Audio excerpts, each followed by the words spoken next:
Alright, what's up guys? I just wanted to explain to you guys how this project was going to go, and a lot of people started having questions. Anyway, you want to go to classroom.google.com. As it loads, I'm going to use period 7, because I feel like period 7, you feel like you're the stepchild, and I never give you guys credit or whatnot. Anyway, here's period 7.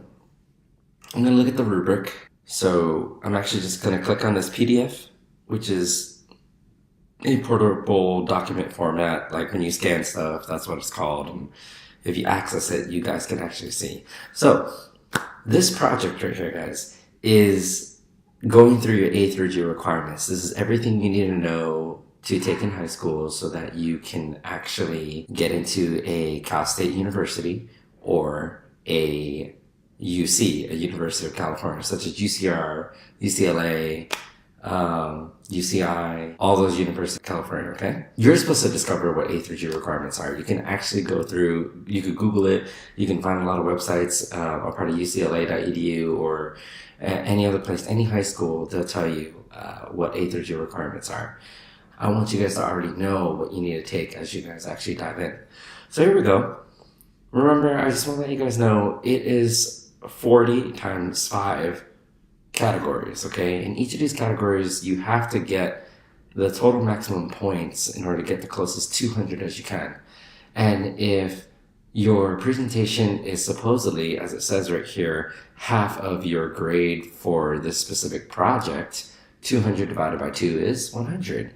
You put 200 and 100 together, it's a 300-point project. So it's going to make or break your grade, basically. If you don't do it at all, like, just do the project. 1, it's going to really save you a lot of time and effort in high school. And 2, it's actually pretty easy. You get to work with another person or 2 other people, depending on how large your class was, and you're going to go through it. I wanted to go over every single category so that nobody's lost. For clarity wise, it says student has demonstrated mastery of the subject given and was able to speak in a clear manner to the audience. I'm going to ask each group member, how many years does it take? What do you got to do? What do you got to start doing in high school freshman year in order to start doing this? What kind of grade do you need to have? What kind of GPA? What kind of college are you looking into to actually get this specific requirement out of the way? That's what I mean by mastery. It's going to go over to the second category right here. Student has some mastery over the key idea. Like you're like, I think it's like, you need it for like 3 years, 4 years, or you kind of know, but then you kind of question it. Then it's going to go into that second category. And if I asked you at all and you're like, I didn't really look it up, I just, took notes in class according to the attitude or presentation, or, like I copy and paste from a website, or like I saw this website and that's what it said, I don't know really what it means, then you're probably going to get in that third column where it says 10 to 0 points. Just want to let you guys know. Objective. Student has demonstrated full knowledge of attaining an A through G requirement. So basically what you're trying to do is that you have total knowledge of what's going on, and you know exactly what this requirement is, and you didn't steer away from it, and you weren't talking about like other stuff, other requirements that other things might need to take, okay?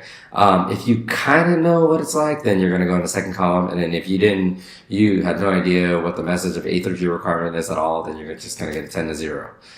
Grammar and spelling, I'm allotting now 1 to 4. So up to 4 spelling errors. If it goes 5 to 10, you're going to the next category. And then if it looks like it has more than 10 errors, I just kind of stop counting and look at your errors in spelling. And I just basically say, well, you really didn't try. You really didn't proofread. You didn't go over it with your partner. You have a partner to do that for you. So that way you both are constantly in communication. Like, hey, what did you mean by this? Change that. That doesn't even make sense. Okay? Creativity. Students' slideshow and posters full of color creativity that is professional and easy to understand. I'm just looking for creativity. What does that look like? That's based on you. I can't tell you how to be creative. I can show you, I can just tell you like, it has to look professional. Okay. So be creative with it. I don't care if you're drawing boxes or images. It's gotta look clean. If the slideshow or the poster is somewhat colorful, but it's kind of hard to follow. Like, I kind of see where you're going, and I kind of don't. Then it's gonna go to the next category. Now, if I look at it, it's like there's zero creativity. It's just black and white. You didn't even try it, and everything's everywhere. Like you just like cut up a whole bunch of stuff, and or like in your slideshow, you just added like weird memes and gifs, and everything is everywhere. Then you're gonna go into that column. It's not that creative.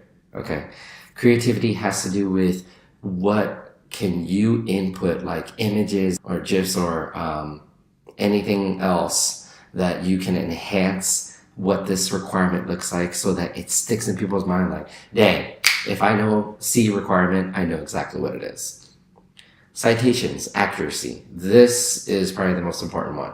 Student is able to recall where the information was from and provided a reference page. So at the end of your poster or on the back of your poster or at the end of your slides, you're going to tell me, hey, these are the websites that I researched. And, you know, like ucla.edu, I went here and here and here. Or, you know what, I went to go ask somebody. So this is a primary source, that kind of thing. But if you can't, you know, like, I think I looked at a school website, but I'm not sure. I think I looked at a high school website, but I'm not sure. Then that's when you go to the next category. Now, if you state that, I don't know, I just Googled it, then that's when I'm going to say, okay, well, you didn't do your research and you deserve 10 to 0, okay? Or if you copy and paste the information as in, and I don't mean like legit like Control C, Control V. I legit mean, dang, like none of this is any of your opinion or you can't even recall what you even put on your paper. Like, you're constantly reading off your slides or you're constantly reading off your poster and you're trying to figure out like, I think this is my requirement, but I'm not sure, then you're probably going to get a 0 for your accuracy, okay? Overall, like I said, go through each of the categories. Like I said, 40 times 5 is 200, and that's 200 for just doing the brunt work. Then it's 100 points to present it. So you want to score it to as close to 300 as you can. You can't get above 200 if you do not present. And what's 2/3? That's 66%. That's a D. The point is, you want to present it. You want to do it the best that you can. Read through where it says project objective and outcome. Like that. I just want you to be able to present this information so that it's clear to your classmates, it's clear to yourself, so that by the time you get to high school, it's all done and easy. Now I'm going to demonstrate what an A through G requirement looks like. You can either choose to do a Google slide, a Google Doc, whatever it is so that you can present on it. I prefer using Google Slides because it's so much easier to just present. Or you don't have a Chromebook, you don't have internet access, you don't have a computer. So the best thing that you can do is legit do it on a poster. But I'm going to show you guys A through G requirement. Let's say I'm group A or I'm group 1. History and social science. I do want to apologize at a time, period 3. I totally messed up on what exactly your category was. Just base it off on here. I know I told you guys right in your agenda, so I'm really sorry about that. Anyway, history and social science, okay? So, I'm going to actually open up a new tab. I'm going to go to drive.google.com. Once I get to here, if I were you guys, I'd create a folder. I'd create a folder that says, let's see, 2019 semester 2 project, okay? Or something like A through G requirement project, okay? Whoops, I should have capitalized that. I'm gonna create it. And then it pops up right here. I'm gonna double click on it. Once I double click on it, everything that I'm gonna create is now gonna go into this folder, so it keeps you organized. So I'm gonna hit new, I'm gonna go to Google Slides. I always say the first thing that you need to do is title your presentation. I'm gonna name this A through G, and I'm gonna put my name. You can put your names or your group names, okay? And then, or you could, so I'm gonna do A through G requirements, okay? If it may, period 7, because I was using period 7.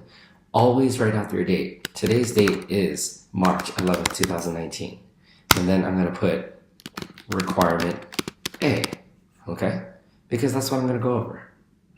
Now, I'm not gonna worry about the details and designs right now because that doesn't matter right now, okay? I'm gonna press Control M. Oops, that's not it. Control M, Control M, and it's going to bring me a new slide. Now I'm going to put my objective. Now that's my objective. It looks kind of ugly right now. If you want to, you can highlight it and you could actually give it some bullet points. I'm going to give it a numbered list. That looks so much better. You can delete these ugly little dashes here or hyphens. After that, Control M. And then I'm going to go a requirement. Or what is the A requirement? Because you're addressing your audience. What I want you guys to avoid is writing huge old paragraphs. It's going to look boring. Like this right now looks really boring, but it is your objective. It's what you're trying to get us to know. But overall, I'm going to write in bullet points. This is what I would do. I'm going to go bulleted list. I'm going to say it's history or social sciences. Years it takes. Let's see, when can you take it? Okay, like, is that freshman, sophomore, junior, or senior year? Notice how I'm really careful about my spelling right now, okay? I want you guys to do the same thing. Okay, most of you guys are getting points off for your grammar and spelling because stupid mistakes. So you don't want to do that. So when can you take it as a freshman? And then CSUs, what are they looking for? And UCs, what are they looking for? Okay, that can kind of outline the rest of it. So that way, when you guys create some more, you're like, all right, years it takes. Okay, I'm not going to specify to you guys how many slides you need, but I'll let you know you need a title slide. You need a title for every single slide. You need to make sure you have a references page. Okay, this one I'm actually going to go over in class as well, where like you'll need the author's name and you'll need, you know, when they created the actual documentation, the title of the article, and then you're going to put the title of the publication. If it's not published, I would never use that as my source, okay? That's the references page. After you're done with your references page, then you're gonna say, thank you, and just be done with it, okay? It's gotta look colorful. Right now, this would get me in creativity a 10 to 0. Because it's like, oh, okay. Well, you know what, maybe not 10 to 0, maybe in that middle column, but it still looks pretty plain. It's uncreative. You know, use these themes over here on the side and, you know, click on the one that you like, okay? And if you don't like any of these, then make a poster. Because to be honest, for me, sometimes the computer doesn't do what I envision in my mind. Mainly, you just gotta make this information clear. Now, I know I'm saying that I'm giving you guys 4 weeks to do this, but we'll touch base. Let's see your progress in 2 weeks and see how you guys do, and we'll revisit this. For now, David May signing off. If you have any questions, please comment below. See you later.